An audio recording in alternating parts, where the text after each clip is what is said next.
शेतकरी नसेल पाहिला.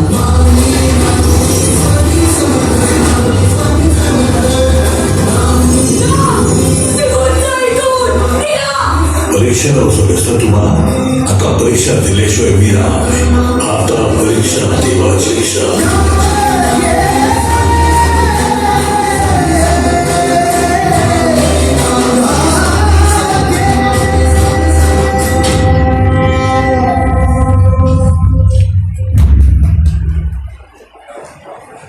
मी सरसेनापती हंबीररावच्या प्रेसला आलो होतो. याच हॉलमध्ये आपण जमलो होतो. आज 2 वर्षांनी परत आलोय. कारण मागच्या 10 वर्षात मी जे सिनेमे बनवले, मी दर 2 वर्षांनी एक सिनेमा बनवतोय. सगळ्यांना माहिती आहे. मध्ये कितीही ऑफर आल्या कुणाच्याही तरी त्या घेत नाही. कारण एक सिनेमा झाला की गावी परत शेतीची कामं करायला, शेतीची कामं झाली की मग परत इकडे येऊन पुण्यात येऊन मग सिनेमा करायचा. हा आपला नियम आहे. ती जर तुम्ही पाहिलेला आहे. सामाजिक आशय विषय नसेल तर सिनेमा बनवत नाही, कधी बनवणार पण नाही. सिनेमा एक क्षेत्र निव्वळ मनोरंजनासाठी आहे या मताचा मी नाही. सिनेमाच्या माध्यमातून काहीतरी सामाजिक विषय हा लोकांपर्यंत पोहोचवता आला पाहिजे. समाजातील शेवटच्या घटकापर्यंत आपल्याला जाता आलं पाहिजे. हा मूळ उद्देश आपला सिनेमा करण्यामागचा. यावेळी ठरवलं होतं चांगले चांगले कलाकार घ्यायचे. तुम्हाला माहिती आहे माझ्याकडे कुणी असा मोठा स्टारकास्ट असा विषय नसतो. ज्यांनी माझ्यासोबत अनेक वर्ष काम केले, ग्रामीण भागातून आले, एकांकिका केल्या. शिवाय यंदा एक वेगळा प्रयोग केला. म्हटलं जरा महाराष्ट्रात ज्या एकांकिका स्पर्धा होत्या त्या एकांकिका स्पर्धांमध्ये जी पोरं अभिनयाची प्राईज घेतात, विशेष करून काय लागला म्हणून आलेले नाही का, आपला मराठवाडा असेल, विदर्भ असेल, खानदेश असेल, तसं यंदा मी पोरं निवडली. त्यात नशिबाने तुमच्या संभाजीनगरची 2 पोरे.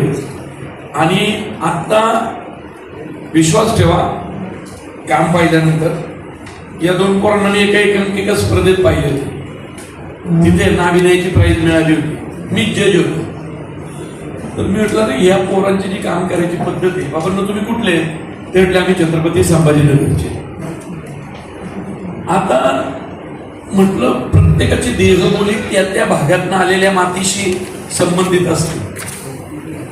त्यांच्या अभिनयाबद्दल बोलण्याचा अर्थ नाही, कारण अजून तुम्ही पण काही त्यांचं पाहिलेलं नाही. पण या सिनेमात याचं काम आणि याचं काम पाहिल्यानंतर तुम्हाला कळेल की मी या पात्रांबद्दल काय एवढं हुकमी बोलतोय. हा आमच्या मुळशी तालुक्यातच सापडला. म्हटलं आता नाही तर तालुक्यातली लोक माझ्या नावाने बोंब मारायचे, याला गावभर बोंबलत फिरतोय आम्ही, कुठनं पोरं काढून आणली शोधून आणि महाराष्ट्रातल्या या जिल्ह्यात गेलो. ही तर स्वतःच्या घरात काय जळतंय ते बघ की. तर तसं नको म्हणून एक तालुक्यातलं पण घेतलं. तालुक्यातला दुसरा कप तुम्हाला माहिती आहे, ते पॅकेज आहे आमचं जन्मापासूनचं. दुसरा जगन्नाथ निवंगुने माझं सिनियर आहे, याचा अभिनय बघून आम्ही तयार झालो. म्हटलं आपले जुने जाणते पण घेतले पाहिजे. डॉक्टर बाबासाहेब आंबेडकर साहेबांवर जी सिरियल आली त्याच्यात रामजी आंबेडकर साहेबांचा रोल आमच्या जगन्नाथ निवंगुने केला, जो खूप गाजला. देशभर त्याला ओळखणारी लोक आहेत. राहिला प्रश्न घरच्या जिल्ह्यातल्या माणसाचा. तर तुम्ही अनेक मुलाखतींमधून अनेक गोष्टी ऐकलेल्या आहेत, आमच्याबद्दल पाहिलेल्या पण आहेत. तुमच्या प्रश्नांना उत्तर देताना मी बोलेन. फक्त एकच सांगतो, जे पहिलं बोललं ते 2 वर्षात एकच सिनेमा करतो. आणि सिनेमा समाजाशी निगडीत नसेल तर करत नाही. आणि सिनेमा झाला की गावी शेती, शेतीतनं आले की परत सिनेमा. हा सिनेमा 21 मेला का व्हावा रिलीज. दरवेळी तर मी देऊळबंद गुरुपौर्णिमेला करतो. गुरुपौर्णिमेला क्राऊड पण चांगला मिळतो नाही का. 21 मे तसं पाहिलं तर महिना की रे तारीख, लोकांचे पैसे संपत आलेले असतात. परत 4-5 तारखेला पगार होतात, म्हणजे तशी मी वेळच घेतली. पण मग आत्ताच का? कारण आता पाहिलं असेल बातम्या, तुम्ही पण देताय, आपण सगळे पाहतोय, अवकाळी पावसाची मोठी शक्यता आहे आता मोठ्या प्रमाणात. म्हणजे आंबा गेला, द्राक्ष गेली. आता अवकाळी पाऊस पडला, शेतीची कामं लावणीवर गेली, दुबार पेरणी तिबार पेरणी आली. मग नशिबाने आपल्या माथी बोगस बी बियाणं आणि खत, तुम्हाला माहिती आहे, अधिकृत दुकानांमधून, कृषी सेवा केंद्रांमधून पण डुप्लिकेट कधी कधी विकलं जातं आणि शेतकरी मग आपला मरतो. हेच ते महिने आणि हेच ते दिवस जिथं शेतकऱ्याच्या आयुष्यात सगळ्यात मोठी संकट येतात. म्हणून हा सिनेमा 21 मेला रिलीज.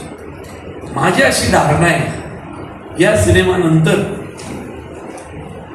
आत्महत्या थांबते.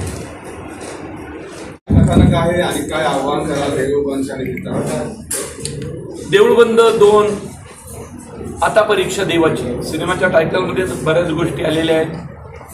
पहिला देऊळबंद तुम्हाला आवडला असेल, मुळशी पॅटर्न तुम्हाला आवडला असेल तर हा चित्रपट खूप आवडणार. कारण मी बनवलेल्या आजवरच्या सिनेमातले 4 पावलं पुढे जाऊन आपण करतोय. एका महिला शेतकरी बाईनी अनंत कोटी ब्रह्मांड नायकाला परीक्षेला बसवलं आणि तिचं म्हणणं असं आहे की या परीक्षेत तू उत्तीर्ण झाला तर तू खरा देव, मी तुझं अस्तित्व मान्य करतो. आणि एक नास्तिक बाई देवाला चॅलेंज करतो, देव पण हसत हसत ते स्वीकारतो चॅलेंज. त्याच्यावरती पुढचं बोलती, काय बोलती ती गोष्ट, आणि कशी एक महिला शेतकरी नास्तिक आणि स्वतः परमेश्वर यांच्यातली जुगलबंदी आणि त्यातून दोघांनी मिळून काढलेल्या शेतकऱ्यांच्या प्रश्नावरची उत्तर ही चित्रपटात आहे. शेतकऱ्यांच्या आत्महत्या आणि देऊळबंद याबाबत तुम्ही आपलं नेमकं काय प्लॅनिंग आहे, पुढचं काय प्लॅनिंग? पुढचं काय नाही प्लॅनिंग. म्हणून तर या 21 मेला चित्रपट रिलीज करतोय. कारण मे जून जुलै शेतकऱ्यांसाठी बिकट काळ असतो सगळा.